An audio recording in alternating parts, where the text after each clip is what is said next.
anaingia katika sala ya asiri, fal asr laysa mujarrad waqt. Alasiri unapoingia sio muda tu, yani naona tu ni muda tu, la, hapana, bal huwa jarasun au bal huwa jarsun indhar.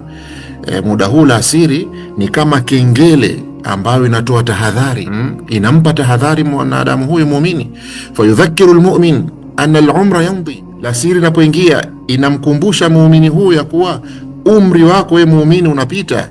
Wa anna ash-shams, na hakika jua, kama unavyojua wakati wa asiri, kama tamilu nahwa al-ghurub, kama vile jua linavyoelekea wakati wa kufanya nini, wakati wa kuzama, kadhalika hayatuna, vile vile maisha yetu taktaribu min nihayatiha, yanakaribia wazi wazi, yanakaribia kuelekea katika mwisho wake. Naona napoingia asiri jua linaelekea tena kuzama.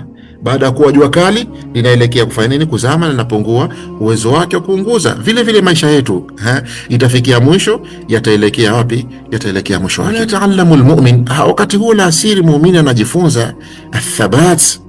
Kwanza anajifunza thabat. Utaona yani anauhuisha moyo wake, liyasala nafsa, kujiuliza yeye mwenyewe kuwa madha qaddamt wa madha qassart.